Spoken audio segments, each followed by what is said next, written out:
Hello दोस्तों, आज का वीडियो आपकी लाइफ को चेंज करने वाला है क्योंकि आज मैं आपको अमीर बनने की राय बताने वाला हूं। दोस्तों, आपने रॉबर्ट कियोसाकी की rich dad poor dad book तो पढ़ी होगी। इस बुक में रॉबर्ट ने उन सब बातों को बताया है जिन्हें अगर आप अपनी लाइफ में फॉलो करोगे तो आप भी मिलियनियर बन जाओगे। ये बातें बहुत प्रैक्टिकल और लाइफ चेंजिंग होने वाली हैं। तो अगर आपको वीडियो अच्छी लगे तो आप वीडियो को लाइक कर देना। तो चलो स्टार्ट करते हैं। तो सबसे पहली बात है, हम सब अपने एक्सपीरियंस से सीखते हैं। रिच डैड पुअर डैड किताब में रॉबर्ट बताते हैं कि कैसे उन्होंने पहली बार अपने दोस्त के डैड के साथ काम करना स्टार्ट किया। बुक में रॉबर्ट अपने डैड को पुअर डैड कहकर बुलाते हैं। वो बोलते हैं कि उनके डैड उनको हमेशा स्कूल में अच्छे नंबर लाने के लिए कहते थे ताकि डिग्री मिलने के बाद उनको एक अच्छी सी जॉब मिल जाए। लेकिन रॉबर्ट के दोस्त के डैड, जिन्हें वो बुक में रिच डैड कहकर बुलाते हैं, वो उन्हें सलाह देते हैं कि अगर वो समझ जाएं कि पैसा असल में किस तरह से काम करता है तो वो पैसों के लिए कभी परेशान नहीं रहेंगे। शुरू में रॉबर्ट ने जेरॉक्स कंपनी के लिए काम किया और वहां से जरूरी एक्सपीरियंस पा लेने के बाद उस जॉब को छोड़ दिया। हमारे लिए लेसन यह है कि सिर्फ कॉलेज की डिग्री लेना काफी नहीं है। कामयाब होने के लिए आपको बोल्ड बनकर सीधा फील्ड में उतरना होगा और वहां से चीजें सीखनी पड़ेंगी। जिंदगी में सबसे ज्यादा कामयाब लोग स्मार्ट लोग नहीं होते बल्कि बोल्ड लोग होते हैं।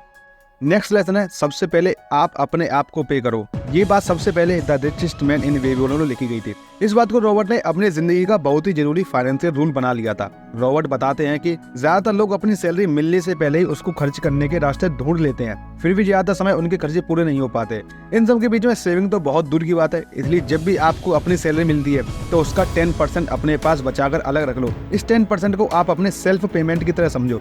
लेकिन इसका ये मतलब नहीं है कि इन पैसों को आप अपनी मर्जी से कहीं भी खर्च कर दो।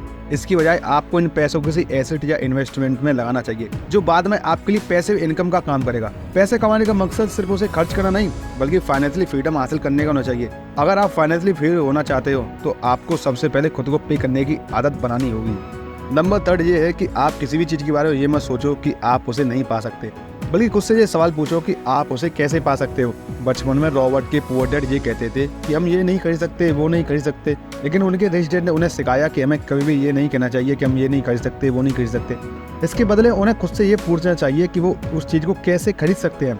रिच डैड ने ये बात इसलिए कही थी कि जब भी आप खुद से ये बोलते हो कि कोई भी चीज आप नहीं पा सकते हो तो आपका दिमाग पूरी तरह से इस बात को मान लेता है और उस चीज को पाने के बारे में सोचना बंद कर देता है। लेकिन जब आप खुद से ये पूछते हो कि ये चीज कैसे पा सकते हो तो आपका दिमाग उस चीज को पाने के नए रास्ते ढूंढने लगता है। इस तरह के सवाल आपके दिमाग को जवाब ढूंढने के लिए मजबूर कर देते हैं। तो हमेशा ये सोचो कि आप उस चीज को कैसे पा सकते हो।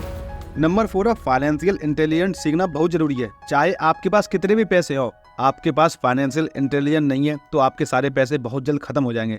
जैसे कि अक्सर केबीसी और लॉटरी जीतने वालों के साथ होता है। कई लोगों को लगता है कि अमीर बनने के लिए बहुत सारे पैसे कमाने की जरूरत होती है, पर यह बात उन्हीं लोगों के लिए सच है जिनके पास फाइनेंशियल इंटेलिजेंस होती है। जिन लोगों के पास फाइनेंशियल इंटेलिजेंस की कमी होती है वो चाहे कितने भी पैसे कमा लें हमेशा गरीब ही रहते हैं। आपको केबीसी और लॉटरी में जीतने वाले कई लोगों के एग्जाम्पल मिल जाएंगे जो वापस से गरीब हो गए। अगर आप अमीर बनना चाहते हो तो उसके लिए आपको फाइनेंशियल इंटेलिजेंस बनने की जरूरत है। फाइनेंशियल इंटेलिजेंस पैसे के काम करने के तरीकों को समझने से आती है। कई सारे लोग फाइनेंस के बारे में कुछ नहीं जानते। उन्हें ये भी नहीं पता होता कि कितने पैसे उनसे टैक्स के रूप में लिए जा रहे हैं या उनका नेटवर्थ कितना है। कई सारे पढ़े लिखे लोगों को फाइनेंशियल एजुकेशन की कमी से रेट रेस में फंसे हुए हैं। रॉबर्ट का मानना है कि फाइनेंशियल एजुकेशन की सबसे बड़ी कमी है तो वो है मौजूदा एजुकेशन सिस्टम। वो ऐसा इसलिए कहते हैं क्योंकि स्कूल में कभी भी फाइनेंशियल एजुकेशन नहीं दी जाती। स्कूल लोगों को प्रोफेशनल नॉलेज देता है पर ये उन्हें कभी नहीं बताता कि फाइनेंस हैंडल कैसे करना चाहिए। और अगर आप फाइनेंशियली फ्रीडम हासिल करना चाहते हो तो आपको अपने अंदर फाइनेंस इंटेलिजेंस डेवलप करने की जरूरत है। और रॉबर्ट की ये बुक और ये वीडियो फाइनेंशियल इंटेलिजेंस के बारे में ही है और आगे आने वाले पॉइंट भी फाइनेंशियल इंटेलिजेंस के ऊपर ही है, तो ये वीडियो लास्ट तक जरूर देखना। नंबर 5 है, लायबिलिटी की जगह एसेट खरीदो। रॉबर्ट एसेट और लायबिलिटी के बीच का फर्क बहुत ही आसान शब्दों में बताते हैं। कोई भी चीज जो आपकी जेब से पैसे निकलवाए वो है लायबिलिटी और वो चीज जो आपकी जेब में पैसे डाले वो है एसेट। रॉबर्ट आगे बताते हैं कि कई लोग फाइनेंशियल नॉलेज की कमी की वजह से एसेट की जगह लायबिलिटी खरीदते रहते हैं। ये लोग महंगे फोन, महंगी टीवी, बड़े घर और गाड़ी लॉन्ग टर्म इन्वेस्टमेंट समझकर खरीदते रहते हैं। भले ही ये चीजें उनकी नेटवर्थ से जुड़ जाए लेकिन ये एसेट नहीं है क्योंकि ये चीजें उनकी जेब से पैसे निकलवाती हैं, ना कि उसमें पैसे डालती हैं। यहाँ पर बात घर की भी हो रही है। रॉबर्ट कहते हैं कि अगर आपका घर आपकी जेब में पैसे नहीं डाल रहा तो वो एक लायबिलिटी है, एसेट नहीं है।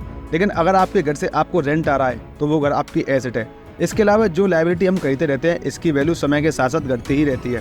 अमीर आदमी अपने पैसों को हमेशा असली एसेट में इन्वेस्ट करते हैं, जैसे कोई intellectual property, business, real estate, stocks, bonds etcetera. आम आदमी या गरीब आदमी अपने पैसों को लायबिलिटी खरीदने में खर्च कर देता है। अगर आप फाइनेंशियली फ्रीडम हासिल करना चाहते हो तो आपको अपनी लायबिलिटी को कम करना चाहिए और एसेट को बढ़ाना चाहिए। नंबर 6 है, जो पैसे आपने एसेट में इन्वेस्ट कर दिए उन्हें कभी भी निकाल कर खर्च मत करो। आप उस ओनर के बारे में क्या सोचोगे जो अपने उन एम्प्लॉय को निकाल देता है जो उसके लिए लगातार मेहनत करते हैं और उसको काफी प्रॉफिट भी कमा कर देते हैं। आपके एसेट इन्हीं एम्प्लॉय की तरह होते हैं। जब आप किसी एसेट में पैसे इन्वेस्ट करते हो तो आपके पैसे बिना रुके लगातार आपके लिए काम करते रहते हैं, वो और ज्यादा पैसे आपको कमा कर देते हैं। इसलिए रॉबर्ट कहते हैं कि आप अपने एसेट से पैसे जब ही निकालो जब आप उन पैसों को कुछ बेहतर इस्तेमाल कर सको। रॉबर्ट ऐसा इसलिए कहते हैं कि जब आप अपने एसेट को बेवजह खर्च करते हो तो आपके पैसे जल्दी गायब हो जाते हैं और आप ज्यादा पैसे कमाने की अपॉर्चुनिटी को खो देते हो। इसलिए अगर आप एक बार एसेट में पैसे इन्वेस्ट कर दो तो उसके बाद आपको उसमें से पैसे नहीं निकालने चाहिए। एसेट में से पैसे निकालने के बजाय आपको ये सोचना चाहिए कि कैसे आप इसमें और ज्यादा पैसे इन्वेस्ट कर सकते हो जिससे आप अपने इन्वेस्टमेंट से और ज्यादा पैसे कमा पाओ।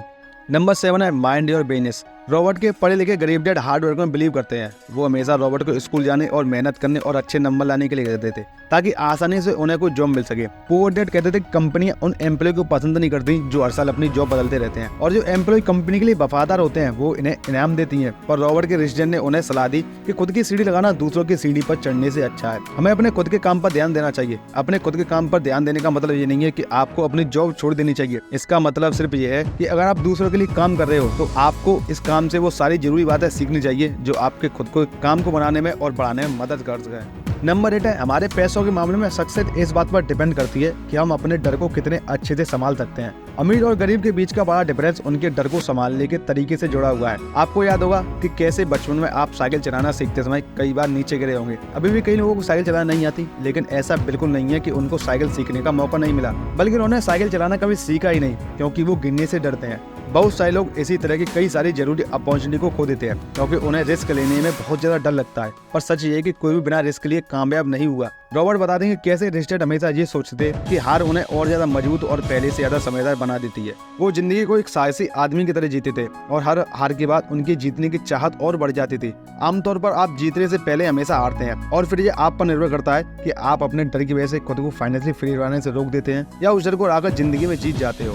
और लास्ट है, आर्ट ऑफ सेलिंग सीखिए। इस किताब में रॉबर्ट एक रिपोर्टर से बात करते हैं जिसके पास इंग्लिश लिटरेचर में मास्टर की डिग्री होती है। रॉबर्ट बताते हैं कि जब उन्होंने उसे सेलिंग सीखने के बारे में सलाह दी तो वो शर्मिंदा हो गए। रॉबर्ट मानते हैं कि वो एक बेस्ट सेलिंग ऑथर इसलिए है क्योंकि उन्हें चीजों को बेचना आता है, ना कि इसलिए कि वो बेस्ट ऑथर हैं। अगर आपको चीजें बेचना नहीं आती तो इससे कोई फर्क नहीं पड़ता कि आप कितने स्किल्ड हैं, आप हमेशा गरीब ही रहोगे। अगर आप अमीर बनना चाहते हो तो आपको चीज़ों को बेचने की कला सीखना बहुत जरूरी है। आजकल के सारे प्रोफेशनल और एंटरप्रेन्योर सिर्फ अपने फील्ड में ही सबसे ज़्यादा अच्छे नहीं हैं, बल्कि उन सब ने भी बेचने की कला को सीखा है। तो दोस्तों, ये थी कुछ बातें जिन्हें अगर आप अपनी लाइफ में फॉलो करोगे तो आप डेफिनेटली करोड़पति बन जाओगे। अगर आपको वीडियो अच्छी लगी हो तो लाइक कर देना एंड कमेंट करना मत भूला। Thank you for watching.